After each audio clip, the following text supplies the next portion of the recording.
Join the conversation. You're with Cape Talk. Welcome back. It is 9:35. Views and News with me, Clarence, till 12. And, of course, your questions for the Naked Scientist next. And that WhatsApp line, 0725671567. Your questions, send them through right now. You can call on 021-446-0567. We welcome Dr. Chris Smith, lecturer at the University of Cambridge. It's good to have you back, Chris. Hey, morning. How are you? I can't complain. It's really busy in your neck of the woods, isn't it? Politically, I mean. Yeah. There's huge apathy, actually. I think I did go to the polling station last night, and I asked the ladies there who were handing out the ballot papers, has it been a busy day? What's the turnout look like? Because I had a look down the sheet as they were crossing names off. I went just before closing time at 10 o'clock just to see how busy it was, really. And they told me that the turnout had been quite good, but then looking at their sheet, I'd say half the names were not crossed off, which means half the people in my neck of the woods didn't turn up to vote. So it looks like it's again a lowish turnout. So we end up with our sort of political system being determined by relatively few people who actually will turn out and exercise their democratic right to vote. And you think in some parts of the world you don't get a democratic right to vote. To vote. Don't waste the opportunity. Yeah, well, we're watching the results with interest. On this side, my first question is from a gentleman who wants to know if women suffer flatulence. Everyone suffers flatulence. What is it? Well, it's down to the bacteria that live in our guts, and both men and women have about 37 trillion bacteria living in our guts. There are more bacterial cells in your guts than there are human cells in the rest of your body. And there's an old saying, which is you never dine alone. Basically, your microbiome sees your dinner before you do. And things that we eat, anything that goes down our throats is seen by the microbes in our guts, and they have metabolic knives and forks, which we don't. And so there are some things that we can't break down that they do, and just as we burp and fart, they do the same. They belch out CO2, hydrogen. If you eat foodstuffs that have got sulfur in them, you can produce hydrogen sulfide. This is the smelly stuff that smells like rotten eggs. Also, you can produce methane, so you can fart and set light to it. That's absolutely possible as well. Don't do it. Bit dangerous. You can get burns and set fire to your pajamas. But it is theoretically possible. But because men and women's guts are both riddled with bacteria, we both have fartogenic potential. And men and women fart about the same amounts a day. I think the estimate is it's a couple of litres of fart gas per day that comes out of the average person. Well, I think the question should have been, how can I be more discreet about my flatulence rather than do women suffer flatulence? Well, it depends what you eat, doesn't it, Clarence? Because if you have a diet which is very rich in things that certain sectors of your microbiome are very good at metabolizing, then you will produce more gas. And the old saying, beans are good for your heart. The more you eat them, the more you... Beans tend to contain a lot of complex carbohydrates, including sugars like raffinose. This cannot be readily digested by our digestive enzymes. And so these more complicated sugars end up in the big bowel where the bacteria see them. They can break them down, but in the process of doing that, they produce more gas. So some foodstuffs are more fartogenic than others, and if you are producing a lot of gas, it can be because of a switch in diet. As people often say, when you embrace a new regime of eating, often a good friend of mine, Giles Yeo, who appears on the BBC's Horizon programmes and things, he's a geneticist, very interested in diet and weight gain, weight loss, that kind of thing. He did a challenge to see if he could go vegan for a while, and he said couple of things, but one of them was very farty for the first fortnight or two. It probably as your microbiome gets used to your new eating habits. Okay, I'm not certain if you should provide advice on the next question, but I'll read it anyway. In movies, people are hit against the head with a piece of wood or gun and then they fall unconscious. Is it possible, or must you be hit on a certain place on the head for it to happen? Keith wants to know, and I don't know why. Hi, Keith. Well, the answer is that Hollywood does use some artistic license, but a bang to the head will render people unconscious. It does cause a concussion, and this is why in professional sport, or even in amateur sport, if someone gets a knock on the head, then they're taken off the pitch and they're assessed, and there can be consequences. But certainly in the immediate time that it happens, you can be stunned, and the shock to the brain can cause seizures and unconsciousness for a period of time. And the reason for that is that although your brain is protected inside your skull, it's bobbing around in fluid called cerebrospinal fluid. And the skull stopping suddenly, which is when you slam someone on the head, their skull stops suddenly, but they've got momentum. Or the skull moves suddenly, but the brain doesn't. You've got inertia. One hits the other, and the brain can collide with the inside surface of the skull, and it can be bruised, and this can cause a flurry of electrical discharges that cause a change in consciousness.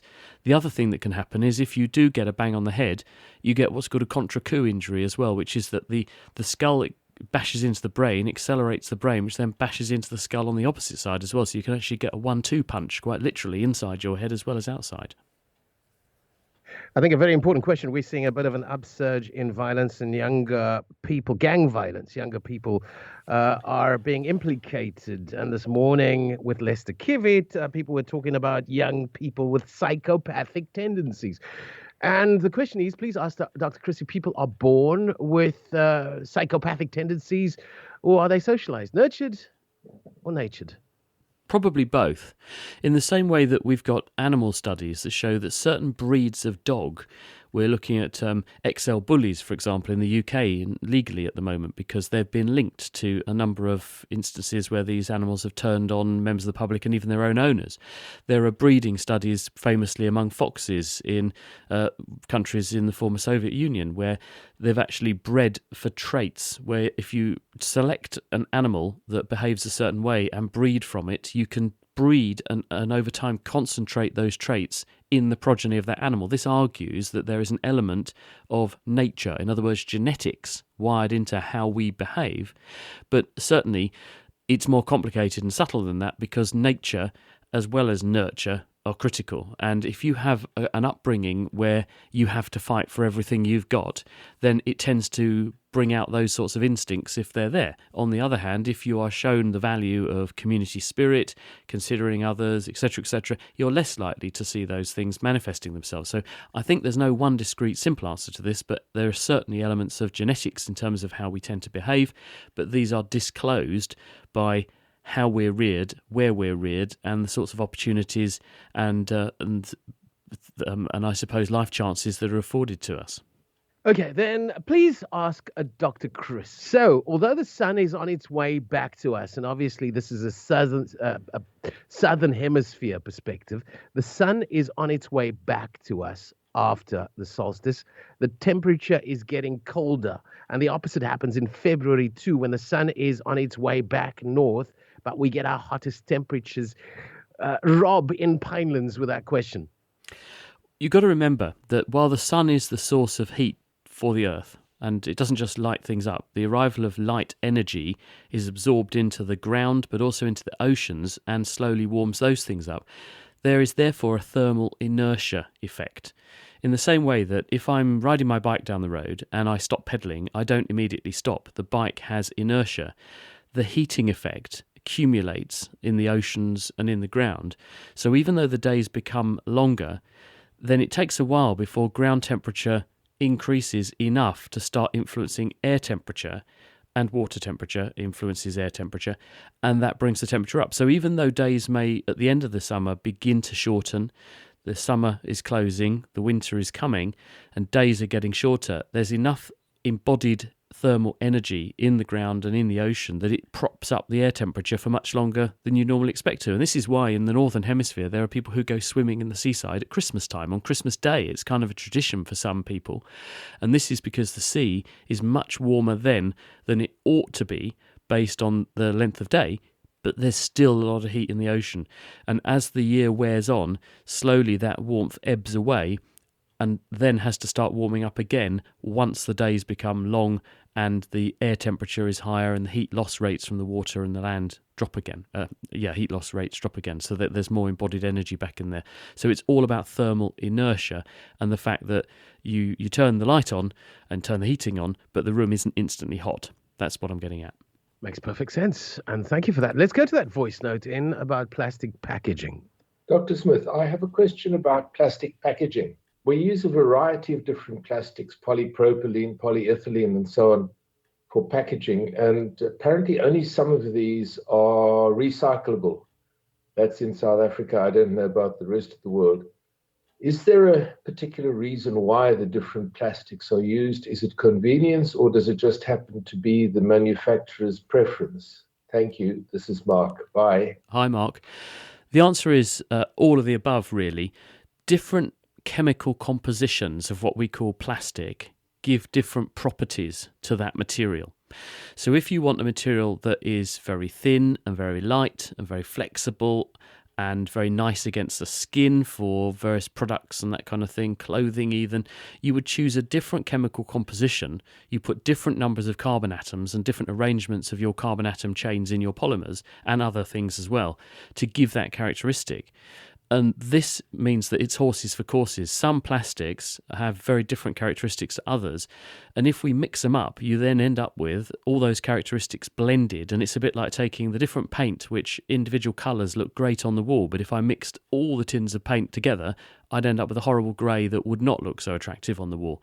So if you want the right sort of characteristic for your plastic, you have to have the right chemical composition, but that's quite hard to determine and discriminate when you've just got a pile of plastic in front of you. So what they're tending to do is to say, well, we'll recycle into meaningful things some of these plastics, some of these thermoplastics, things that you can warm up, they change shape and distort, you can mould them into new stuff, we can use those ones.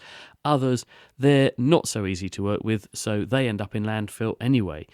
So this is the reason. It's down to the fact that different plastics are made of different chemicals and they don't all talk nicely to each other in a test tube. So you can't just put them all together, heat them up, melt them down and turn them into new plastic, a bit like you could with aluminium, because aluminium drinking cans or steel cans for food, for example, they're all the same material by and large. So it's not the end of the world if you melt them all down. There's a few paint chips and that kind of thing, but you get aluminium back or steel back. You can't say the same with plastic. It's a real heterogeneous mix of stuff.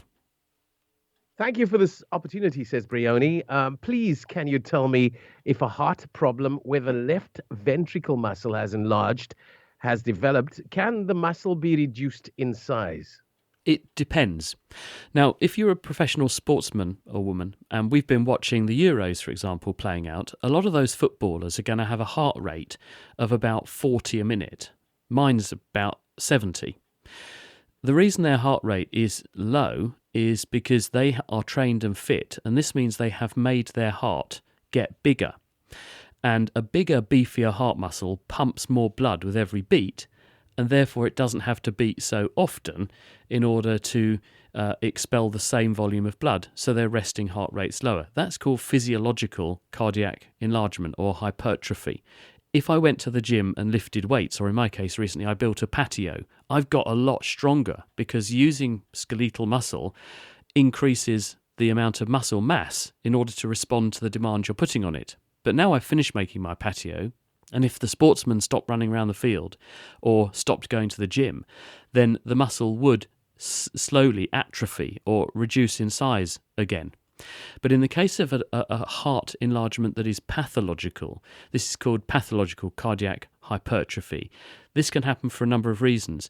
Sometimes it's genetic, and there are a family of diseases called hypertrophic cardiomyopathies. Sometimes it's structural, and this is because if, say, a person has high blood pressure and the heart enlarges to produce more force in order to push the blood against a higher pressure, if you don't treat the high blood pressure, or you don't treat the valve, which means that the blood is facing a big obstruction to moving out of the heart, it's going to stay big.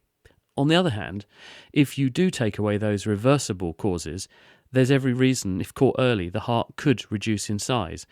But one frustration is that when cardiac muscle does pathologically enlarge like this, it doesn't just add muscle, it can also add some fibrous tissue which stiffens the heart, and this doesn't disappear and be removed when you take away some of the other provoking factors. So it will really come down to what has caused the ventricle to enlarge. Not all ventricular enlargements are pathological, and in some cases taking away the cause will reverse some of the problem, but not always. So it really matters what the diagnosis is, and that means you've got to go and talk to a heart specialist who can advise on that. Nuclear rods power submarines, power aircraft carriers. Why can they not power spaceships? They last for decades. Well, the nuclear reactors that we currently build on Earth, the usually fission reactors, are absolutely huge, although the core is very small. And in a submarine, it's a small stripped-down version of that, but they are still very large. You pack the rods in there, and the rods, as they undergo radioactive decay, produce heat, which you then extract into either a gas or water, and you use that to produce usually steam that you then use in a turbine system to drive propulsion or generators to then drive motors and so on. Now, that is great for on the Earth or in a submarine or in a massive great boat, but getting things into space is risky. It's dangerous. Just take a look at the news in recent years. We've seen quite a few things blow up on the launch pad. And so as a result, people are uncomfortable putting what could amount to extremely high-level radioactive waste into a rocket, which could explode and then fill the atmosphere with nuclear waste. So if we have alternatives that are safer and cleaner, like solar panels, which we've got no shortage of sunlight in Earth orbit, then we use that. If we're going farther afield, though, we can use nuclear energy. And there was a news report last week about the Voyagers on the Naked Scientist, the Voyager probes, now 46 years old and about 24 billion kilometres from the Earth. They're still going in their 47th year, and they're powered by nuclear power. How are they doing it? They're doing it from a very intensely radioactive source, which as it decays produces a lot of heat, and that drives a thermoelectric generator, which is a device that uses a heat difference to produce a potential electrical difference. So it's not totally wrong to say we shouldn't have and we don't have nuclear power in space. We do, but we don't use fission reactors, which are big, bulky, heavy, and if the rocket blew up, would be a massive source of contamination because of the amount of fuel that they would have to have in them. We don't use that for space at the moment for that reason. And then I guess Gwen is not very happy with the sales pitch. Her question, can mattresses and pillows help reduce snoring? Well, what's snoring is probably at the root of this question, isn't it? And when we are asleep at night, we are breathing, of course. We have to breathe. That's obligatory to keep us alive and keep oxygen going in and carbon dioxide going out. But it has to go down your windpipe. And at the back of your throat are soft tissues which, when we're awake, are stabilised by muscle tone, in the same way that when you stand up, you don't have to think about contracting muscles in the back of your leg. You have postural muscles that provide tone to keep joints stable and keep you upright. But when you go to sleep, everything relaxes. You shut down lots of these muscles, and as a result, your airways become floppier. As we get older, that floppiness gets worse, and also with weight gain and possibly with bad posture, you end up with more floppy airways, and the soft tissues at the back of the throat can flap down and partially occlude the intake that the air is being drawn into, and it pulls, because of the low pressure as you breathe in, it pulls the soft tissue down against the inlet, causing it to make a rasping sound because it vibrates in the passing air and partially blocks.